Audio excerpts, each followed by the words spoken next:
کہ شریعت میں حکم یہ ہے کہ 4 رگیں کاٹنی ہیں. وہ 4 رگیں کون کون سی ہیں؟ ایک تو یہ جو سب کی نظر آ رہی ہے موٹی سی خوراک کی نالی. یہ تو نہ صرف یہ کہ نظر آتی ہے باقاعدہ محسوس بھی ہوتی ہے. وہ خوراک کی نالی ہے, اس کو مری کہتے ہیں عربی میں. یہ نالی جانور کی ہوتی ہے نا, بہت موٹی سی, جہاں سے خوراک جاتی ہے. اس کے پیچھے ایک نالی ہوتی ہے جس سے سانس لیا جاتا ہے, سانس کی نالی ہوتی ہے. یہ 2 ہو گئی. دائیں اور بائیں 2 موٹی موٹی نالیاں ہوتی ہیں, خون کی نالیاں, جو دل سے نکل کے دماغ کی طرف جا رہی ہوتی ہیں. سمجھ رہے ہیں؟ ان میں بہت پریشر کے ساتھ خون دل سے کہاں جاتا ہے؟ دماغ کی طرف.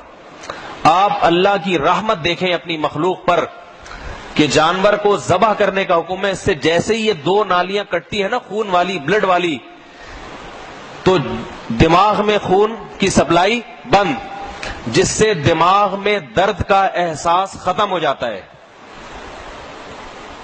سمجھ رہے بات کو؟ ڈاکٹر جنہوں نے ریسرچ کی ہے نا, گوروں نے جانور کے دماغ میں آلات لگائے ہیں انہوں نے دماغ میں, جس سے وہ آلات محسوس کرتے ہیں کہ اس دماغ میں درد کا احساس کتنا ہے. تو انہوں نے تمام طریقے جانور کو قتل کرنے کے تجربے کر کے دیکھے. گولی سے مارنے کا طریقہ کہ جانور کے جب سر پہ گولی ماری جائے تو کتنی تکلیف ہوتی ہے اس کے دماغ میں.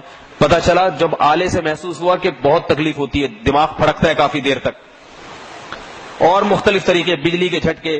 جب مسلمانوں کے طریقے کے مطابق ذبح کر کے دیکھا تو رپورٹ جو بنی وہ یہ کہ 1 سیکنڈ کی بھی تکلیف نہیں ہوتی.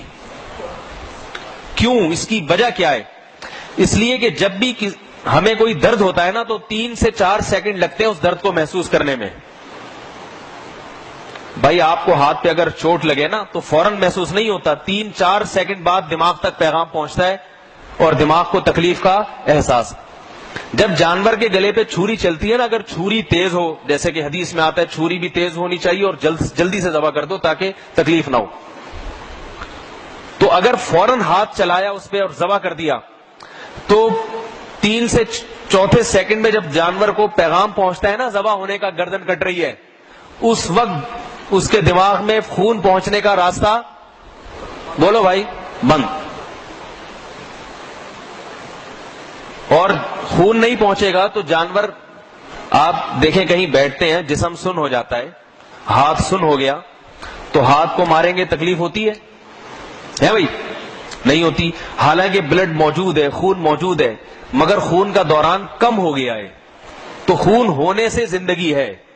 جیسے ہی 4 رگیں کاٹ ڈالی تو جانور کا جو دماغ ہے وہ اس طرح ورکنگ نہیں کرتا جس طرح پہلے کر رہا ہے, لہذا اس کو کٹنے کا بھی احساس نہیں ہوتا. اور وہ جو جسم تڑپتا ہے نا اس تڑپنے کی دماغ کو تکلیف نہیں ہوتی.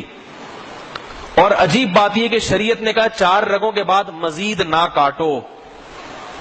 یہ جو پیچھے گردن ہے نا, اس میں اعصابی رگیں ہیں. ہمارے دماغ میں پیچھے کی جانب جو دماغ کا ایک ایسا حصہ ہے جس کو ریفلیکٹ ایکشن کہتے ہیں, فوراً وہ لاشعوری حرکت جسے کہتے ہیں. دیکھو آپ سو رہے ہو, سوتے ہوئے کوئی آپ کے ہاتھ پہ اس طرح لا کے رکھ دے, لاشعوری طور پر آپ اپنا ہاتھ خود ہی کھینچ لیں گے, حالانکہ آپ کو پتہ بھی نہیں چلے گا. یہ جو دھماکہ ہوتا ہے ایک دم آدمی ڈر جاتا ہے, ہل جاتا ہے, حالانکہ دھماکے کا احساس بعد میں ہوتا ہے, ہل پہلے چکا ہوتا ہے. تو اللہ نے دماغ میں ایک ایسا پرزہ لگایا ہوا ہے جو آپ کے سوچنے سے پہلے اپنا کام کر چکا ہوتا ہے, آپ کو حادثات سے بچانے کے لیے. بھائی کیوں سمجھ میں نہیں آ رہی؟ بہت آسان انداز سے سمجھانے کی کوشش کر رہا ہوں میں. دماغ میں ایک اللہ نے پرزہ ایسا لگایا ہوا ہے جو صرف حادثوں کے وقت کام آتا ہے, ایمرجنسی کے وقت. وہ آپ سے پوچھتا نہیں ہے کہ میں یہ کام کروں یا نہیں کروں, بلکہ لاشعوری طور پر ابھی آپ کو احساس ہوتا نہیں اور آپ وہ کام کر چکے ہوتے ہیں. کسی کے ہاتھ پہ سگریٹ رکھیں, جلنے کا احساس بعد میں ہوگا, ہاتھ وہ پہلے کھینچ لے گا, اس لیے کہ دماغ کا وہ حصہ پہلے آرڈر دے چکا ہوگا کہ بھئی, کیونکہ اس کو پتا ہے کہ سگریٹ لگنے کے بعد سوچنے کا ٹائم اگر دیا جائے نا تو اس وقت سگریٹ آر پار ہو چکی ہوگی. تو وہ جو دماغ کا وہ والا حصہ ہے نا جو آرڈر کرتا ہے جسم کو, جب رگیں کٹ گئیں اور دل پھڑک رہا ہے اور خون نکل رہا ہے تو دماغ کا وہ والا حصہ ورکنگ میں رہتا ہے, اور وہ پیچھے جو اعصابی رگیں ہیں ان کے ذریعے جسم کو آرڈر کرتا ہے کہ بھئی کچھ الٹا پلٹا کام ہو گیا ہے, جس سے جسم خوب اچھی طرح تڑپتا ہے.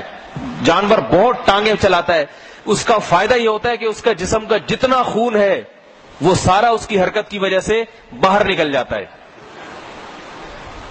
بھائی کیوں نہیں سمجھ میں آ رہی؟ اتنی آسان بات.